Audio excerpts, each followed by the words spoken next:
Let's go. Let's go. Let's go. Let's go, man. Hunt the ball. Let's go, family on 3. 1, 2, 3, family. Hello, football family. Welcome into Huddle It Up Films Position Review. We're talking about the young guys on the defensive line with Alec from Raven One Winning Pod. Our friend Alec. I mess it up too sometimes, man. Yeah. One winning pod now.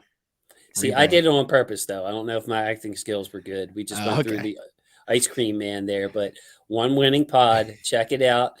Him, Peter, Chris with the rebrand. And I like the rebrand. Alec, just get that out of the way first. The old name was Ravens Recap. But you guys, year-long show, bro. You're a year-long show. You don't just recap Ravens games.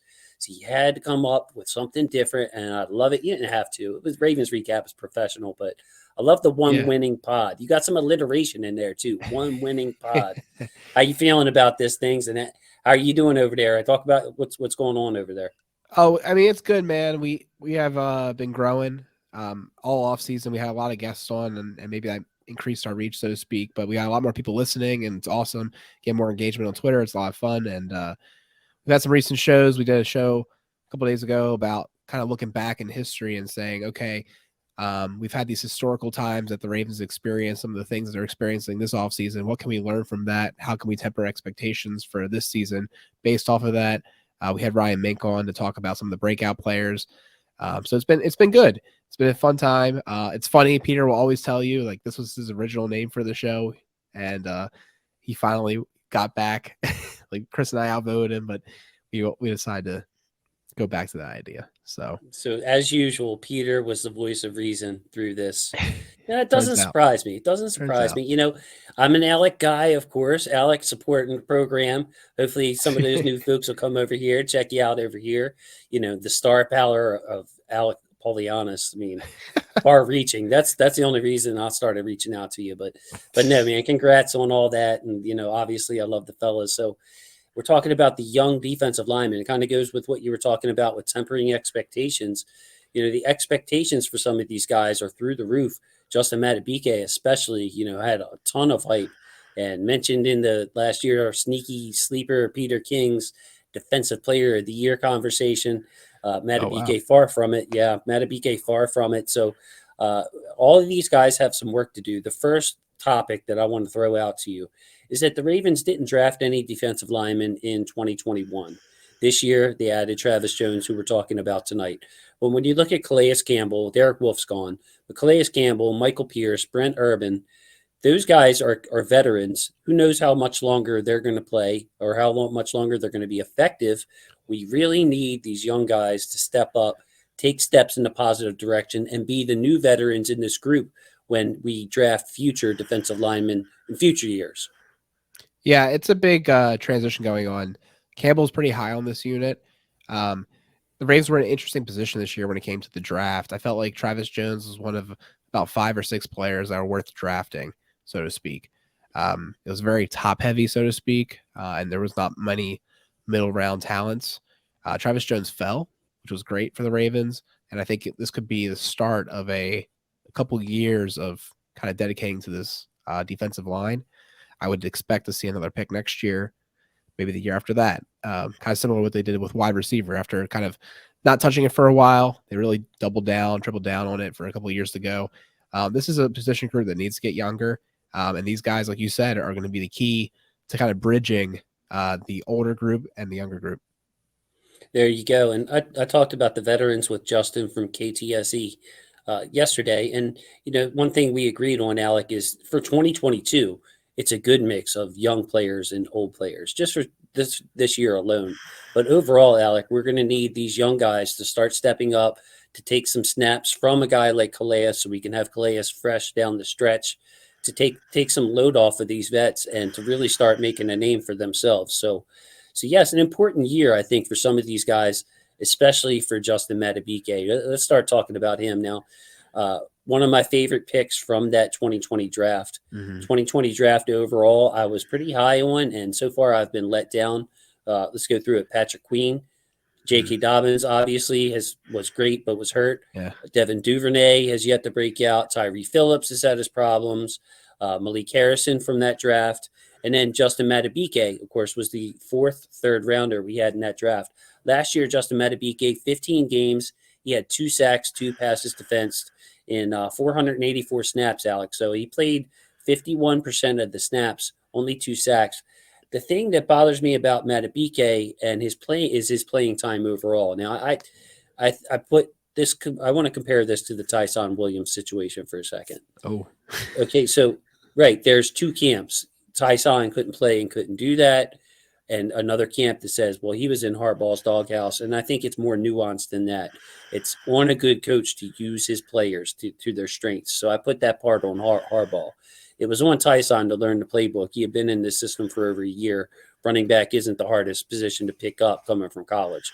So I compare that situation to Madubuike. Yes, he needs some work, anchoring versus double teams in his run defense. But he is so talented getting after the passer, Alec, that I think it's a must that he bumps his snap count up this year. Yeah, I mean, Campbell was on the Lounge podcast a couple days ago. He spoke very highly of Madubuike, and it's a third-year player. This is pretty common, actually, for the breakout. Defensive line tends to take a little bit longer than some other positions, so this could be the year. We obviously wanted it last year, and we saw some flashes, but even though he kind of doubled his production every year, we wanted more last year, and I think that's fair. And I mean, he has a lot of potential. He was one of the players that we kind of had circled that year. When you looked at the draft, he seemed like a really good player, kind of good value, and I still think he could be a really solid 3-tech for this team. It's just a matter of him. I don't know. Like, maybe it's the opportunity, maybe it's the scheme, maybe it's more maturing, and probably it's all 3, right? So I think there's a lot of reason to be optimistic about him, and I would say he's probably the linchpin of the whole operation, because the other 2 guys are a little bit more replaceable with the veterans that we have. But we really don't have a Madubuike veteran like comp. That's what I would say. Right. Calais is his own dog. He can play 3-tech, obviously, and be great there, but you want to be able to move Calais around. Madubuike has the physical skills of a superstar, Alec. I mean, this guy is quick. We're going to put highlights up somewhere over our faces in this conversation, but I mean, when you see his quickness, it's just phenomenal, and strength, and there's not too many guards that can handle him. The 3-tech, which is often lined up over your right guard and singled up one-on-one, is becoming a much more important position as the years go by. You see it. It was one of the reasons that Kevin Zeitler was so important for the Ravens taking on those 3-techs. But Madubuike has that game wrecker in him, and we've seen it in splashes. Now, I want to go back to the scheme part of it, because Justin and I, last night we were talked a lot about 2-gapping and that kind of thing. Madubuike does not scream a 2-gapper to me. He's got the length for it. He's got the strength for it. But he's just so darn quick off the snap and powerful once he starts getting moving. I would love to see the Ravens mix in more even fronts. And instead of having these guys responsible for 2 gaps, just give them 1 gap to go for. Rely on the DBs behind you. And let Madubuike just shoot a gap and get into the backfield more regularly. Would you think that would be a good move? Do you expect to see some more 4-man fronts, some more even fronts this year? Overall thoughts on that? I think you're right. He is a bit of a leaner player. His official weight is 293. So it doesn't seem like that would be his strength, so to speak, to be 2-gapping. And I think, like you said, you want to lean on his quickness more than maybe his raw power. So I definitely think that makes a lot of sense. I also could see with the personnel they brought in, if you look at a Travis Jones and a Pierce, and a Madubuike and a Campbell, that sounds like a really nice front. Put all 4 of them in. I think that makes a lot of sense. Yes, it's just something I've been thinking about more and more. And then especially, we were talking about bringing in JPP. Of course, we brought in Stephen Means instead. I'm like, man, Alec, our depth on the defensive line and the skill set of these guys. And then, outside linebacker, we have Bowser coming off injury, Ajabo coming off injury. I was just thinking more in my head instead of playing that extra outside linebacker, to just spread it out with some big guys and let them go get it after the quarterback. So that's something to lean on this year. So to finish up with Madubuike, Alec, your expectations for him. Like, what do you think? Do you think, like, I am hopeful as you are, that third year, okay, we're in the system, third year, as you pointed out, and I agree, a breakout year for a lot of players is their third year. I think it's important for Madubuike to really put his stamp on this line. What are your expectations? What would you like to see? However you want to phrase it, my friend. Yeah, I think it's a good question. I'm trying to think, like, do I want to talk about it in stats or do I want to talk about it in kind of generalities? I would say the big thing is we need to see disruption. We need to see him disrupt either a run play or pressure the quarterback. I don't really care necessarily about sacks. I would like to see more sacks, but just the pressures, the disruption, that's the key. Is can he be a force? Do we know his name? Do announcers say his name because he's making plays? Those are the things I think I'm mostly looking for out of him. And I wouldn't say I'm looking for leadership at this point because I think he's still a younger player. We got some older players that are better for that, so to speak. Campbell's a huge leader of this team. Brett Urban could be a leader. Pierce could be a leader. I think for him, it's more about just the production, and just I think I want to like unleash the dog in him. Like I want him to take over a game, right? I think if he took over a game, even just one game this year, but he was just a huge force, and he had those other moments throughout the year, I think that might be a good year for him. I just think that he hasn't had a full game where he just imposed his will on a team. Hey, okay. Well, there you go for expectations for Justin Madubuike. So the next player we're talking about is all about expectations because we haven't seen him on an NFL field, Yeah. and especially the criticism or the knock, maybe one of the reasons he even slipped in the draft, Travis Jones, is because he came from a smaller school of UConn. Now, I really like this player, Alec. I believe he was in the 20s, somewhere in the late 20s on my draft board. Slipped all the way to the third round. I've reached out. I tend to try to reach out and do some digging with people that know that I'm keep it pretty cool. And I heard that around the league, really he wasn't viewed like the media was viewing him, like the mock drafts was viewing him. So, obviously you drop you projected early second, late first, you drop to the third round. That means that every team has passed on you at least twice, or however the numbers go. But Travis Jones, I'm not letting that stop me from being bullish on him. When I saw him at the Senior Bowl, just absolutely manhandling some of the best prospects out there, I was sold. And we heard early in camp that he was giving Linderbaum a little bit problems, at least on a couple of snaps. We only get little snippets here and there from camp, but I'm really bullish on Travis Jones as being both a nose tackle and a defensive tackle, like in Madubuike's role. Yeah, he can be a disruptor as well. Different build than Madubuike. So this guy is 6'5", 333 pounds. A lot of people, thought he was a steal at the third round. It's interesting that you're saying that some of the insiders of the NFL maybe had him a little bit lower. A lot of people were saying he might be like a bargain basement Jordan Davis. Like he has the explosion, the twitch, really made a name for himself at Senior Bowl. He demonstrated his club move, and he definitely made some significant pass rush in that game. And he can, make pushback. Like he showed everything you would ever want to see in college. I think honestly the biggest concern when it came to the Ravens picking him up was we got Pierce. How does he fit in? He kind of maybe overlaps a little with Pierce, but like you said, he's an older player. We need to get younger. We could see more 4-man fronts instead of just 3-man fronts. Like I'm excited about this. I mean, I know the Ravens are a 3-4 team, or at least they say they are, and we have a lot of personnel to suggest that that's the case, but there's really no reason to think that they can't do more 4-3 this year, or just, change it up entirely. I mean, how many snaps they do in nickel and dime throughout the year.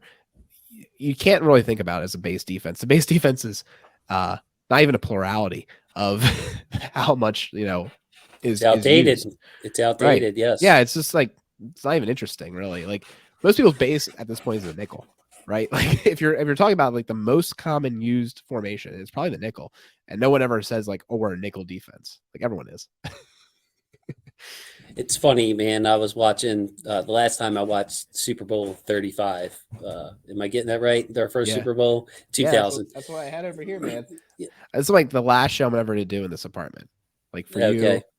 for One Winning Pod, Ravens recap, it's like pretty nostalgic. But yeah, we're that's why everything's like a mess. We're packing up. We're leaving in a week. Yeah, So Alex moved in. He gave me a little bit of pretty boy talk before the show and during the week about, oh, it's a mess. My apartment. I'm like, bro, just plug in, man. Plug in. We're talking about football.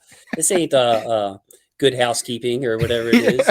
I know What it's a disaster. It makes was me the other sad. one? Not pimp my rides, but the cribs. This ain't Oh yeah, cribs, bro. it's certainly not Cribs right now.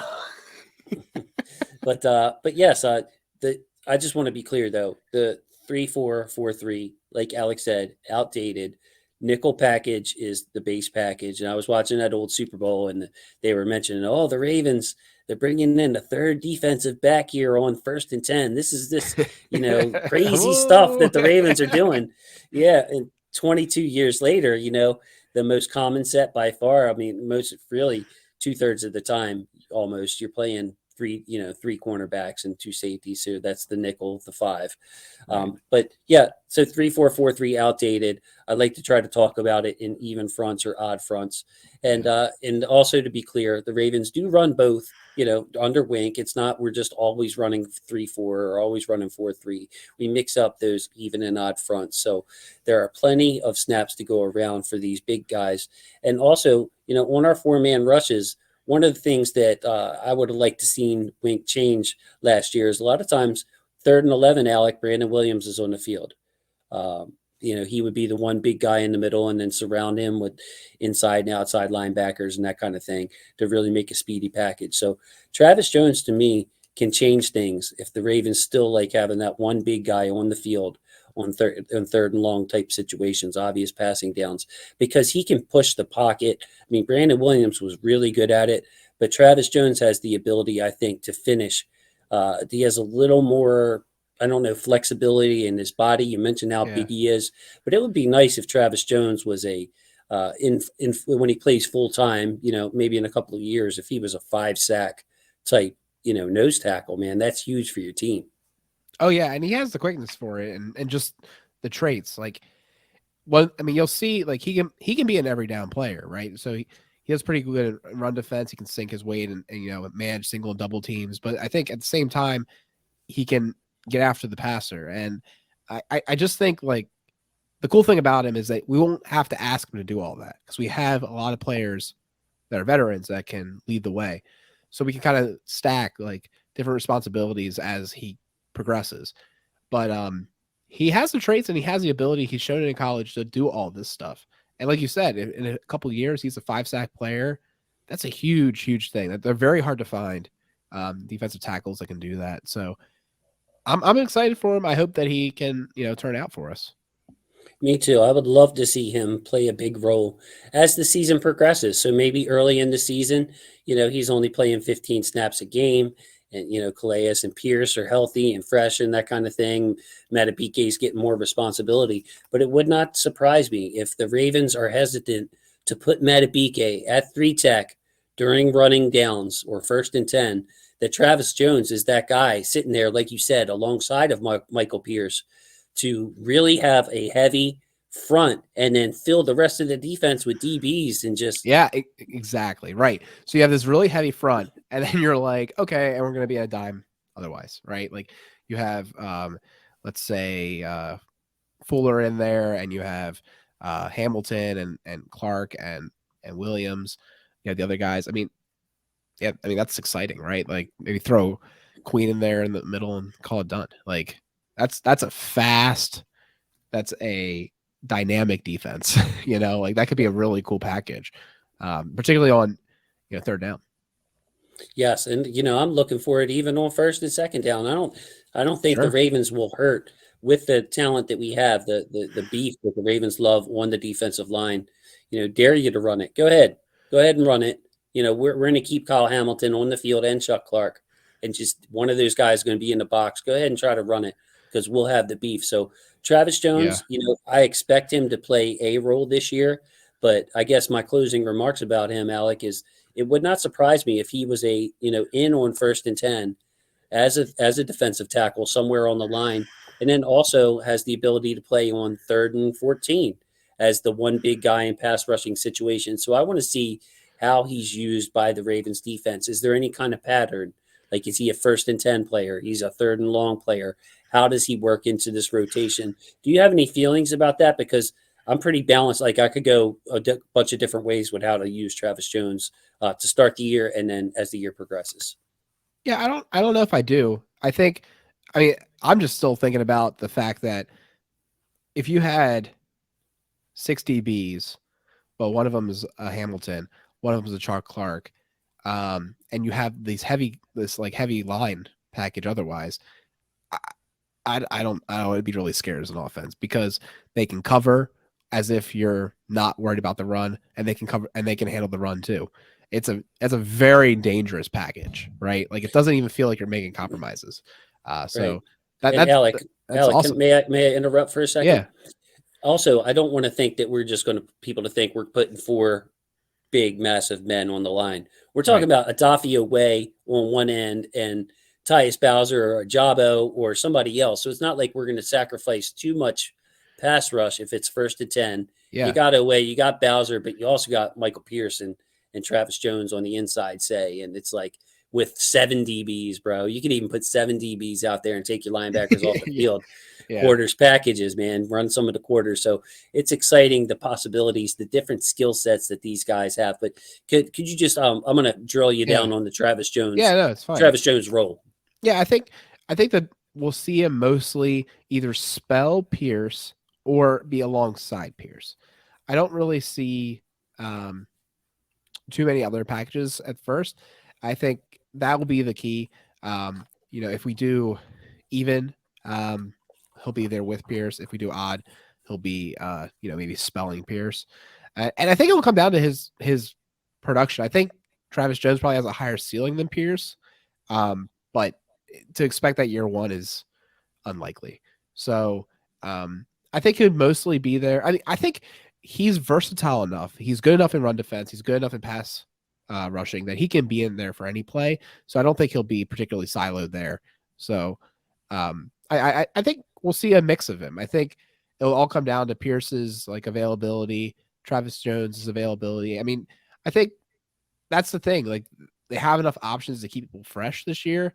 I really want to see less snaps for Campbell, because he had to play so many snaps the past year. Same thing with Wolf back when he was available. He played a ton of snaps because he was one of the only guys at one point. So I think the big thing is, can Travis Jones come in and spell some of these guys and also wreak havoc?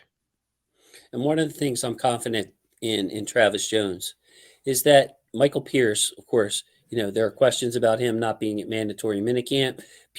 Prayers up to the Pierce family, by the way. If something serious is happening, we're thinking of you. But Michael Pierce, the football player, staying in shape has always been a concern of his, something that he's had to work on.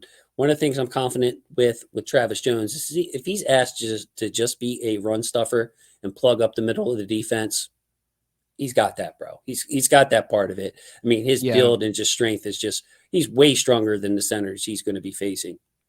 I don't think that'll be his expectation. He'll do that, obviously. Don't get me wrong. I'm saying that I think the Ravens expect more out of him, and just from the get-go. Just lean on his ability to be a run stuffer is not using him to his full potential.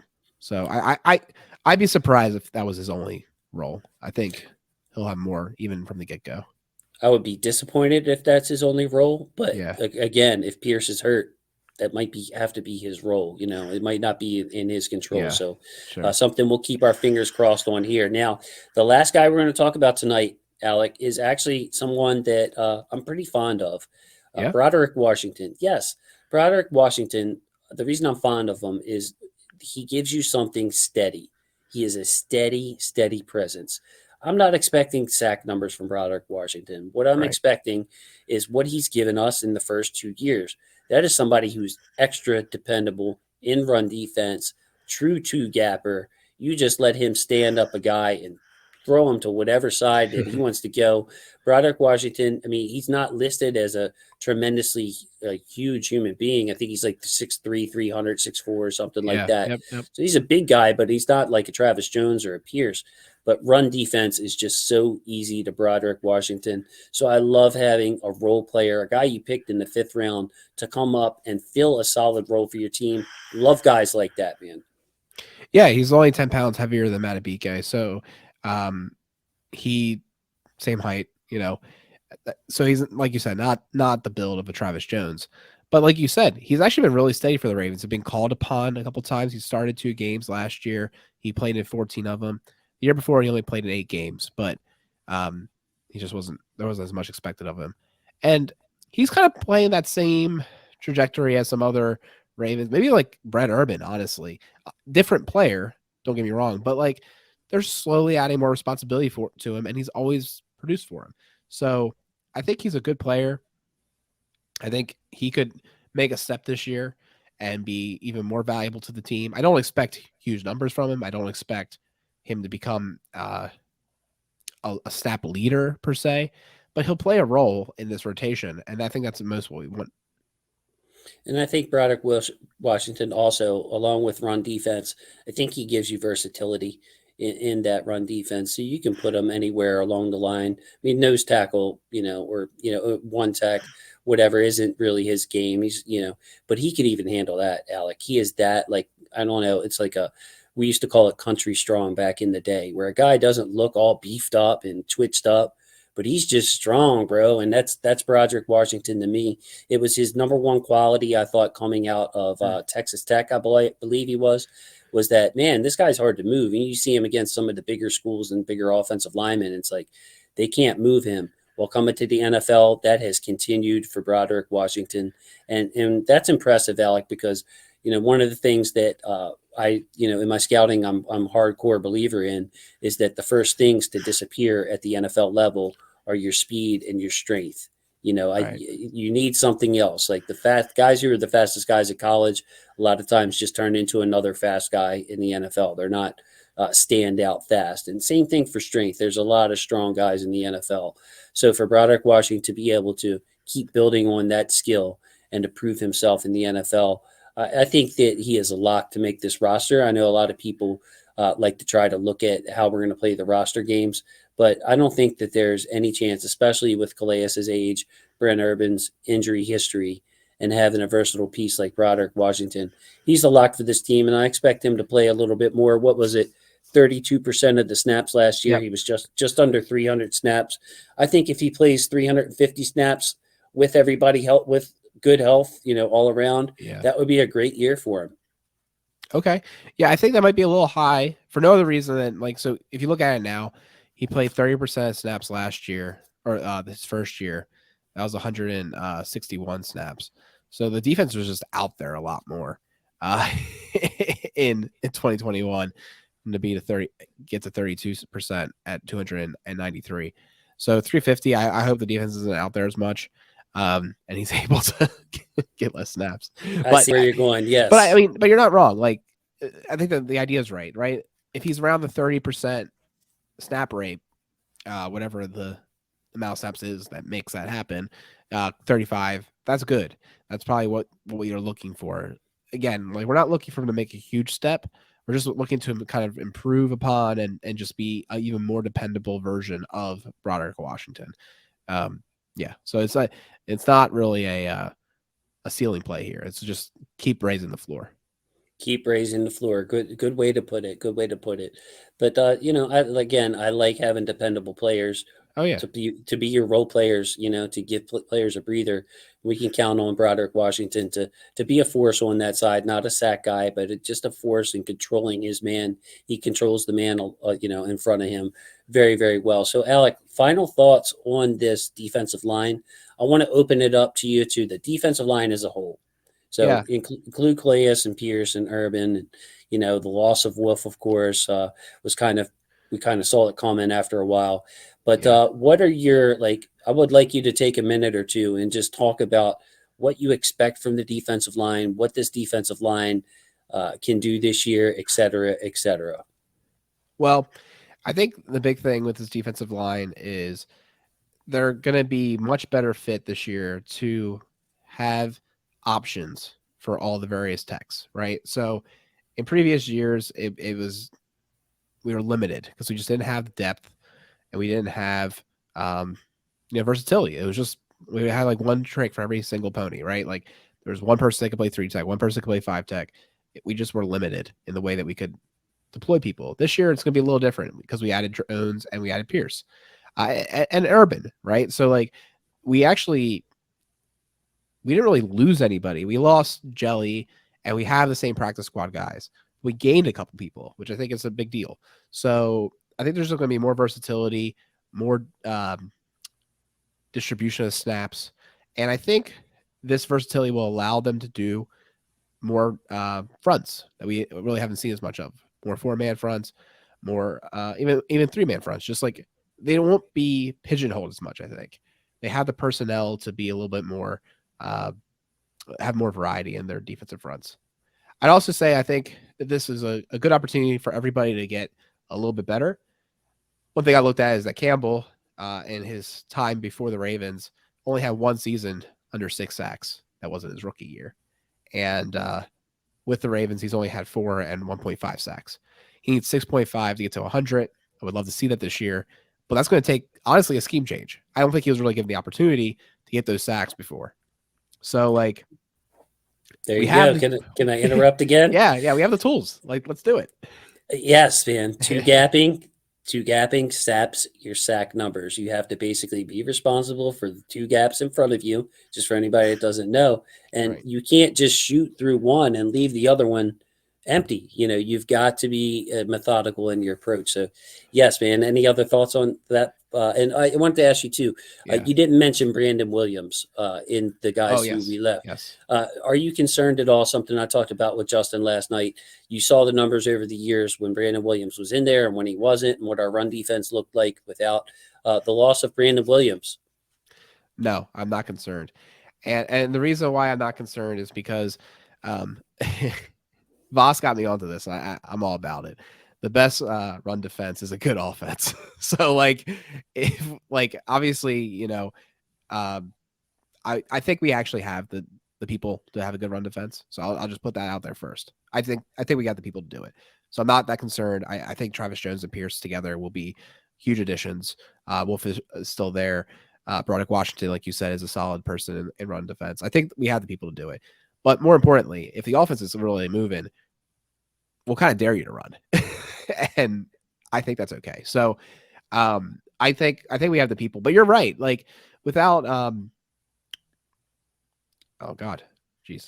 Williams. Yeah. Like without Brandon Williams, I mean, we've seen that huge swing every time he was out. But I think the way they've retooled and the way the defense is moving, we'll be okay. There you go. From Alec Polianis of One Winning Pod, shooting the nostalgic last pod with Huddle It Up films from his old crib. Alec growing up, moving out, bidding on houses, in the process of moving. Pixel, I think, made an appearance once from over your left shoulder. Yeah, once or twice. Yeah, you got to set up in a room next in your new house where Pixel is free to come and go. Oh yeah, I mean she's free right now, but yeah, we'll have her make an appearance. So I'm sure. I know where I'll be, so I've already picked out my corner. Sweet, bro, sweet. Yeah, you got dibs in the house. Important. That turn that into the Alec Cave. That's right. Get your Ravens stuff. You got your Ravens pennant. That's old school as hell. I love that, man. So I got a few others on the side here too that haven't been pulled down yet. I got like Ravens Avenue. It's all good. Yeah, I got a couple things. We'll do it right. I have some ideas. So it's exciting, but it was a lot of fun doing it. Like I don't know, 150, I guess. I mean, we're at 160 shows for Ravens Recap / One Winning Pod, but probably 150 of them were like located in this exact like room and seat. Maybe a couple like on the road shows, so to speak, and then we did our whole pick'ems last year, all from here. So it was a lot of fun, man. This has been a spot. So probably next time you see me on video, it'll be a little different though. All right, man. Well, good luck with the move. Don't ask me for help. No, I don't have a pickup truck. No, I'll be watching football, bro. Like, don't ask me to move. We're all Terrible. too old for that. That's what we were saying. Like, all our friends are too old to be asking to help. Like, you can slip a disc. Like, we can't have that anymore. So See, being from Dundalk, man, there's 100,000 people here with a pickup truck, even though oh yeah, the population's much less than that. So yeah, it's I usually get some help around here when I had moved. I've lived here for 21 years almost though. So, but yeah, yeah. big wow there. So with that, I want to say thank you to our football family. Love my football family. Alec, thank you so much for taking time in this chaotic time in your life. Time of change, man. Wish you luck. You're gonna be fine, bro. Like it's just so I know it's a heavy emotional moment for you. So we'll be thinking about you. Don't forget to call your boy, man. So I won't with forget. with that, Alec, it is time to say goodbye to the people. See you later, everybody. Later, y'all.